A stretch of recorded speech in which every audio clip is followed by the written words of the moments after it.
আসসালামু আলাইকুম সবাইকে। এই ধরনের পুলির ম্যাথে আমাদের যদি ত্বরণ বের করতে বলে, সেটা খুবই সিম্পল ফর্মুলা দিয়ে আমরা খুব ইজিলি বের করতে পারি। সেটা হচ্ছে A equals to G into summation of M Y. এই এম ওয়াই দিয়ে বোঝাচ্ছি যেই বস্তুগুলো ভার্টিক্যালি মুভ করতেছে, উপরে উঠতেছে বা নিচে নামতেছে, এবং নিচে হবে সামেশন অফ এম, মানে সবগুলো ভরের যোগফল। তাহলে এই পুলির জন্য আমার এই ফর্মুলাটা কি হবে? A equals to G into summation of ওই সকল বস্তু যেটা কি করতেছে, ভার্টিক্যালি মুভ করতেছে। যেটা নিচে নামতেছে সেটাকে আমরা ধরবো পজিটিভ, উপরে উঠতেছে সেটাকে আমরা ধরবো নেগেটিভ।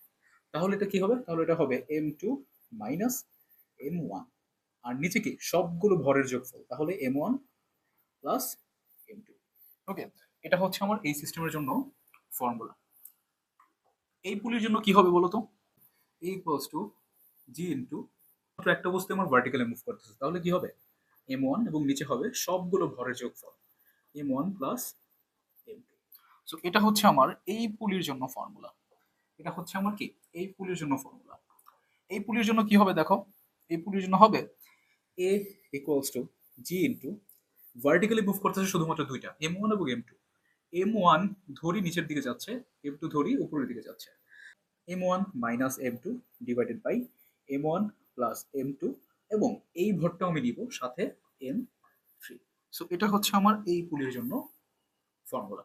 ওকে, প্রসেসে তুমি খুব ইজিলি এই ধরনের পুলিগুলোর ত্বরণ বের করে ফেলতে পারবে।